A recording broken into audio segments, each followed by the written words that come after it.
আজকের ভিডিওতে আমরা দেখব ফ্রিপিকে এনআইডি এবং বিলিং ইনফরমেশন কিভাবে সাবমিট করতে হয়।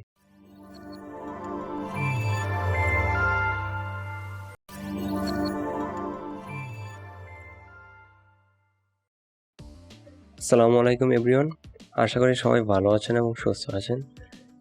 আজকের ভিডিওতে আমরা দেখব ফ্রিপিকে এনআইডি এবং বিলিং ইনফরমেশন কিভাবে সাবমিট করতে হয়। তো অনেকের রিকোয়েস্টে এই ভিডিওটি তৈরি করা। আমি নিজেও দেখলাম বিভিন্ন সাইটে এবং ইউটিউবে ফ্রিপিক নিয়ে অনেক ভিডিও আছে, বাট ফ্রিপিকে কিভাবে এনআইডি সাবমিট করতে হয় সেই বিষয় নিয়ে কোনো ভিডিও আমি পাই নাই। এই প্রবলেমটা আমিও ফেস করেছি। আমি যখন ফ্রিপিকে কন্ট্রিবিউটর হলাম, আমার ডিজাইন পাবলিশ হলো, দেন আইডি ভেরিফিকেশন নিয়ে যে প্রবলেমগুলো ফেস করেছি, সেই প্রবলেমগুলো যারা নতুন কন্ট্রিবিউটর হইতেছেন তারাও প্রবলেমগুলো ফেস করতেছেন। আমি আশা করি এই ভিডিওটি প্রথম থেকে শেষ পর্যন্ত দেখলে ইনশাল্লাহ ফ্রিপিকে ID verification, billing information submit নিয়ে কোনো প্রবলেম থাকবে না। এবং অনেকে এনআইডি সাবমিট করছেন কিন্তু বেশ কিছুদিন যাবত পেন্ডিংয়ে পড়ে আছে, বাট ফ্রিপিক তাদের এনআইডি রিভিউ করতেছে না। বিশেষ কিছু সমস্যা থাকার কারণে এমনটা হয়। তো সঠিক উপায়ে যদি আপনি সাবমিট করতে পারেন, ইনশাল্লাহ 3 দিনের ভিতরে রিভিউ হয়ে যায়। আমার অ্যাকাউন্টে আমি যেভাবে সাবমিট করছি এ টু জেড প্রসেস আপনাদের সাথে শেয়ার করব, এবং আমি কিভাবে এনআইডিটি ছবি তুলেছি, কিভাবে রেডি করে ফ্রিপিকে আপলোড করছি, এ টু জেড শেয়ার করব। সো ভিডিওটি অবশ্যই প্রথম থেকে শেষ পর্যন্ত দেখবেন। সো আমি যেভাবে বলবো আপনারা সেই প্রসেসটি ফলো করবেন। পেন্ডিং আছে 10 দিন 15 দিন যাবৎ রিভিউ হচ্ছে না তাদের এনআইডিটি। সেই সমস্যাটা যদি আপনি অ্যাভয়েড করতে চান তাহলে অবশ্যই আজকের ভিডিওতে আমি যে নিয়মটি দেখাবো সেই নিয়মটি ফলো করে এনআইডি সাবমিট করেন, ইনশাল্লাহ 3 দিনের ভিতরে রিভিউ হবে। যদি ফ্রিপিকে তাদের সাইটে অন্য কোনো কাজ না করে তাহলে অবশ্যই 3 দিনের ভিতরে রিভিউ হবে। তো আজকে যে প্রসেসটি সম্পূর্ণ দেখাবো, আমি যখন এনআইডি সাবমিট করছি আমার অ্যাকাউন্টে 3 দিনের ভিতরে এনআইডি রিভিউ হচ্ছে এবং অ্যাকসেপ্ট হয়ে গেছে। সম্পূর্ণ প্রসেসটি আমি আজকে আপনাদের দেখাবো। ইনশাল্লাহ ভিডিওটি প্রথম থেকে শেষ পর্যন্ত দেখতে থাকেন। আমি যে ডিরেকশনগুলো দিব সেই ডিরেকশনগুলো মেনে আপনারা এনআইডি সাবমিট করেন, ইনশাল্লাহ সাকসেস হবেন। সর্বপ্রথম আমরা বিলিং ইনফরমেশনটি সাবমিট করব। বিলিং ইনফরমেশনটি সাবমিট করার পূর্বে অবশ্যই একটি টিন সার্টিফিকেট আইডি খুলে নেবেন। গুগলে গিয়ে টিন লিখে সার্চ করলেই এই সাইটটি পেয়ে যাবেন।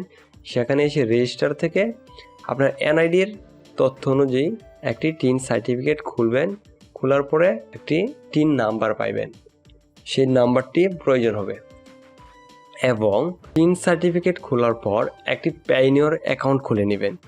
অবশ্যই ফ্রিপিক থেকে আপনার টাকা নিতে হলে অবশ্যই একটি পেইনিয়র অ্যাকাউন্ট লাগবে, যেহেতু ফ্রিপিক সাপোর্ট করে 2টি অ্যাকাউন্ট, একটা হচ্ছে পেপাল আর একটা হচ্ছে পেইনিয়র অ্যাকাউন্ট। সো বাংলাদেশে আমরা যে থার্ড পার্টি সাইটের মাধ্যমে আমরা সেই ব্যালেন্সগুলো এনে বাংলা টাকায় কনভার্ট করি। সো অবশ্যই পেইনিয়র অ্যাকাউন্টটি খুলে নেবেন। পেইনিয়র অ্যাকাউন্টটি আপনার যে এনআইডি কার্ড দিয়ে খুলবেন, অনেক সময় পেইনিয়র অ্যাকাউন্ট খুলতে যেয়েও ঝামেলা হয়।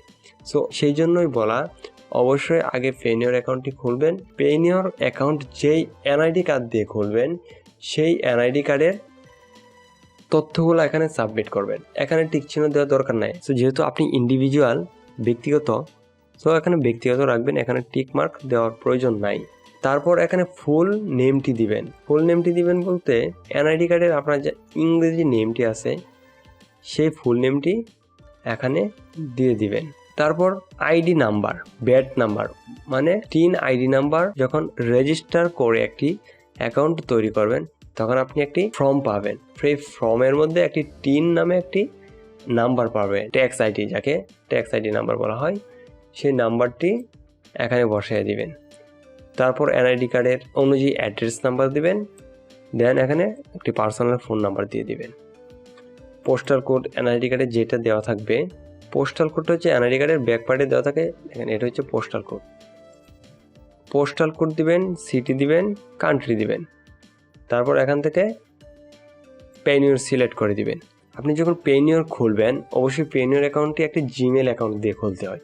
পেইনিয়র অ্যাকাউন্টটি খোলার সময় যে জিমেল অ্যাকাউন্টটি দিবেন, দিয়ে পেইনিয়র অ্যাকাউন্টটি লগ ইন করবেন বা সাইন আপ করবেন, সেই ইমেলটি এখানে বসিয়ে দিবেন।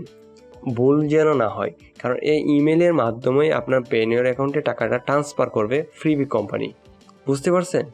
অবশ্যই বিলিং ইনফরমেশন সাবমিট করার পূর্বে একটি টিন আইডি খুলতে হবে এবং একটি পেইনিওর অ্যাকাউন্ট খুলতে হবে।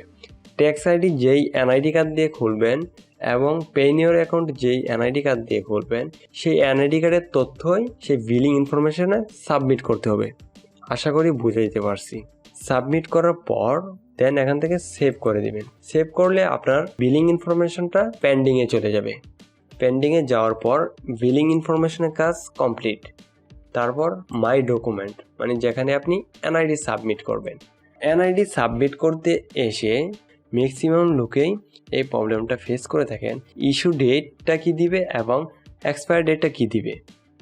ইস্যু ডেটটা আপনার এনআইডি কার্ডে দেওয়া থাকবে।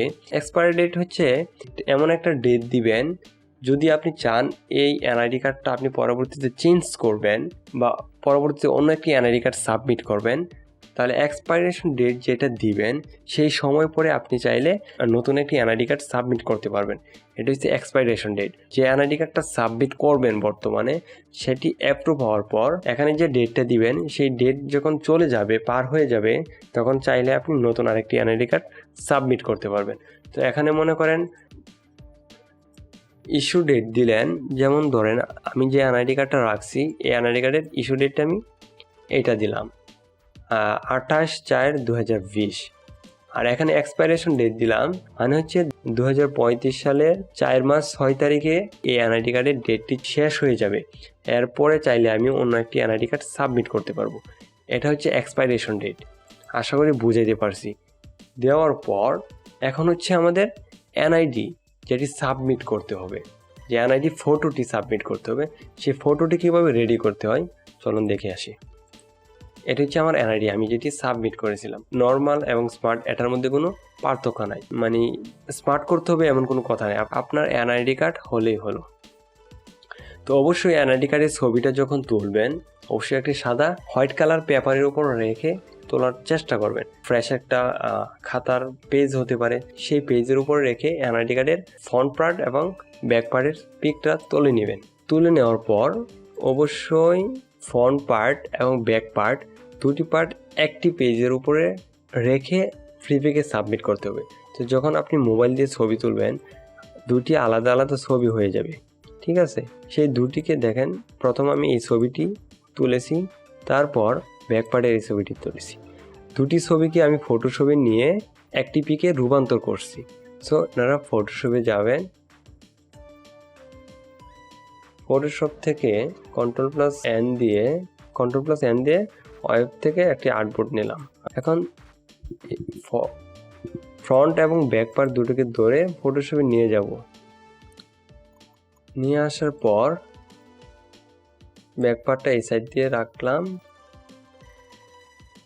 আমাদের দুটো পার্ট, ঠিক আছে, একেবারে মিডলে রাখবো। তারপর আমি যেটা করছি রাস্টারাইজ করে দিব। রাস্টারাইজ মার্কেটলকে রেক্টেঙ্গেল মার্কেটলটি সিলেক্ট করে এখান থেকে হোয়াইট কালার পেজটিকে সিলেক্ট করবেন। Ctrl+C দিয়ে কপি করে Ctrl+V দিয়ে পেস্ট করে দিবেন। পেস্ট করলে পেস্ট হয়ে গেল এবং লেয়ারটিকে নিচে নিয়ে আসবেন, সবার নিচে। Ctrl+T দিয়ে সিলেক্ট করে দেন এটাকে আমরা বড় করে দিব। বড় করে কি করতে পারি, পুরো পেজটাকে হোয়াইট কালার বানাইলাম যাতে ফ্রিপিক বুঝে একটি পেজের উপরে ছবিটি রাখা। এই সাইডটা একটু মিলে নাই, তো এটাকে আমরা একটু রিমুভ টুল দিয়ে ব্যাকগ্রাউন্ড ইরেজার টুল দিয়ে ফিনিশিং করে দিতে পারি, সাইডটা একটু মুছে দিতে পারি। আমি যে প্রসেস ফলো করেছি সম্পূর্ণ প্রসেসটাই আপনাদের শেয়ার করতেছি।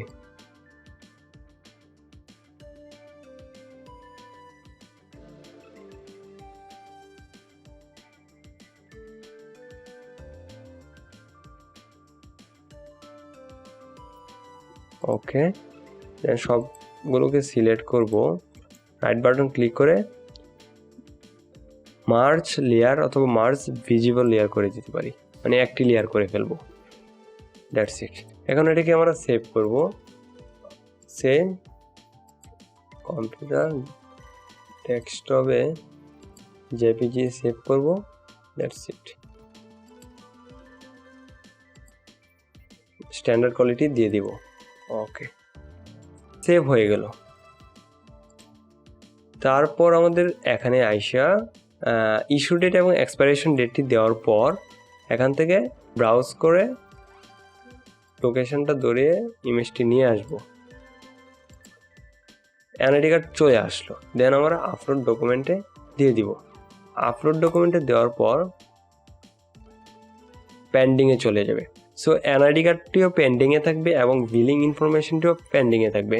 ইনশাল্লাহ 15 দিন 20 দিন পেন্ডিংয়ে থাকতে হবে না আপনার, ইনশাল্লাহ 3 দিনের ভিতরে রিভিউ করবে।